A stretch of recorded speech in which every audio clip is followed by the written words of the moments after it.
So in Chapter 7, we're going to be introducing a few new techniques for integration.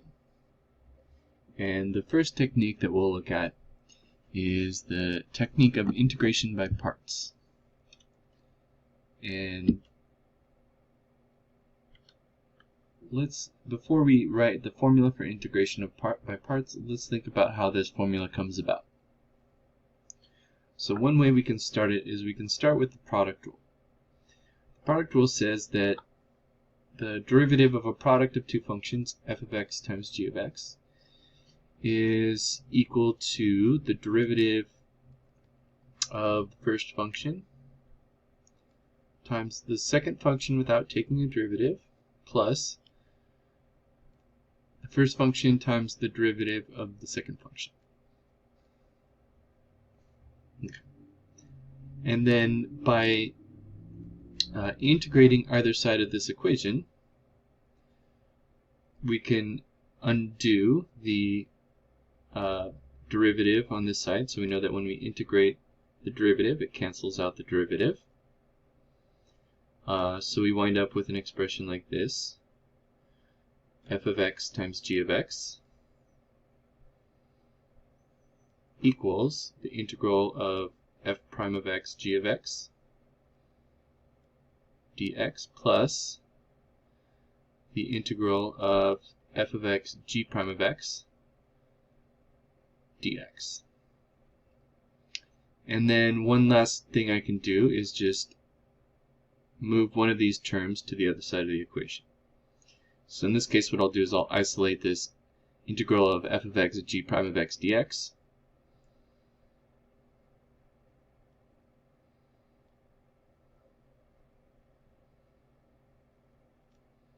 which will equal to f of x g of x minus the integral of f prime of x g of x.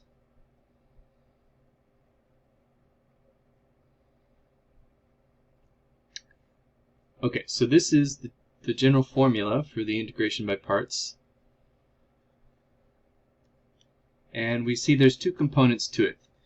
When we're looking at the original integral here on the left side of the equation, it is written as a product of the function f of x and the function g prime. And on the right side of the equation, we see that we've been able to rewrite this integral as one term here that does not have an integral, and then this other integral here, where it's the integral of the derivative of f times g without taking a derivative. Okay, so the idea is that this formula could be helpful for us in integrating if this integral that we wind up with on the right side is simpler than the one that we started with, or is in some way easier to integrate.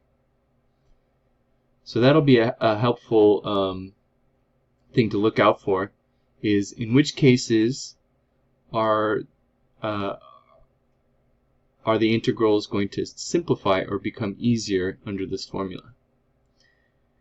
And there's a bit of a strategy that we can apply here. So I'll kind of list out the basic strategy here, which is to choose the first function f of x, what we're calling f of x, or actually if I look at the formula below here, I'm calling that function u,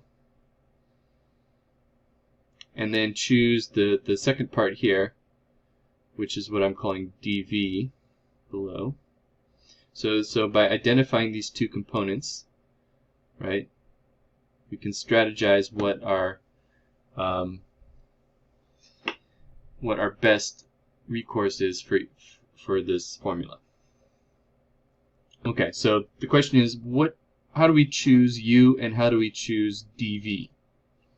Because in our formula here, we notice that we're going to wind up with an integral that involves the derivative of u. Right, so this is what we're calling du.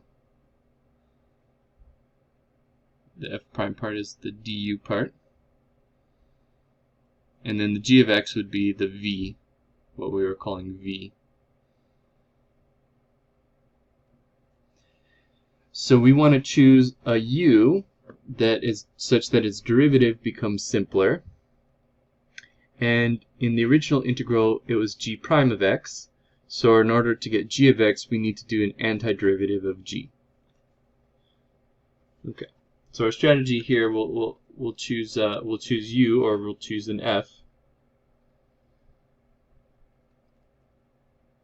so that it simplifies when you take a derivative.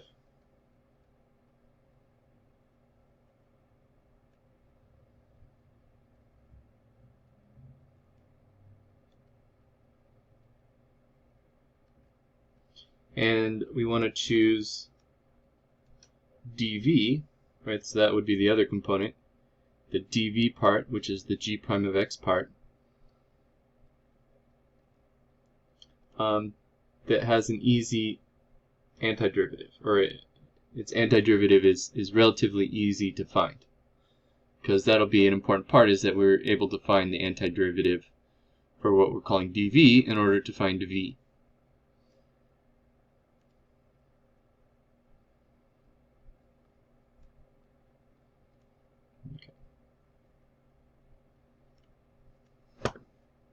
And so by sticking to these basic choices, we can usually make the integral easier by applying this integration by parts formula. And we see that it mostly comes up when we have a product of two things inside our integral, but we can also notice that it might come up in other cases where it's not necessarily a product of two things. But here, let's just practice with some examples. Take, for instance, here we got the integral of x times sine of x. Now, what I might want to think about here is choosing u and dv in such a way so that, remember here, let's write what the integration by parts formula looks like. So it's u times dv, or the integral of u times dv is uv minus the integral of v times du. So again, we want to choose a function u that simplifies, so that du over here is simpler looking. And we want to choose a v that has an easy antiderivative, so that we can find v. So a natural choice might be to pick u equal to x, because that definitely simplifies very nicely, because the derivative of x is excuse me, the derivative of x is dx, or just 1 dx, which leaves the remaining part here, sine x dx, we'll call dv. And this is a good choice because it has a relatively easy antiderivative, right? So v, if I do the antiderivative, will be negative cosine x. So notice there I'm doing the antiderivative to get v, because right, the antiderivative of sine is negative cosine. Okay, so there we've picked a good choice for u here was x, and dv was sine x dx. Okay, and now we've differentiated u to get du, and we did the antiderivative of dv to get v. So now let's put that into our integration by parts formula. uv minus the integral of v times du. So u times v, so that'll be x times negative cosine x, minus the integral of v times du, that'll be negative cosine x times dx. Okay, so what we have here is actually a much simpler integral to deal with, because here it's just the integral of cosine. The minus here can come out, so it's plus integral cosine x dx. So this certainly looks a little bit better. In fact, we can just evaluate the integral of cosine x now in one step, and we're done. Right, we know the integral of cosine x is sine x And there we have it. So we see a natural choice here was to choose x because it simplified very nicely, and the remaining part dv that we're calling dv had an easy antiderivative to evaluate. Here's another example, but notice that in this example we're not given a product of two things. We're just finding the antiderivative of ln x. So here there really isn't much choice. So I'm going to choose ln of x to be my u, and then the dx to be my dv.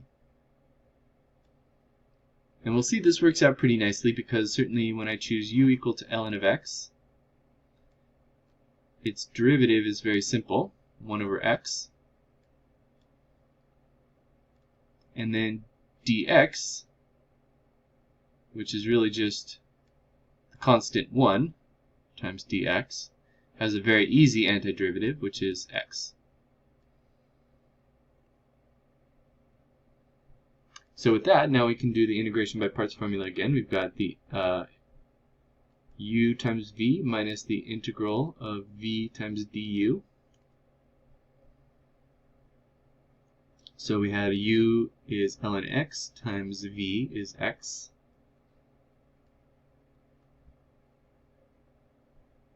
Minus the integral of v times du is x times 1 over x.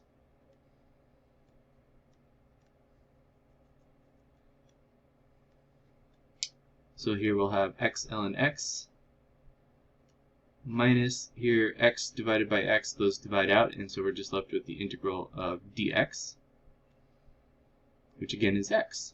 So we're left with x ln x minus x. And so there we have it. Now we've shown that this is the antiderivative of ln x.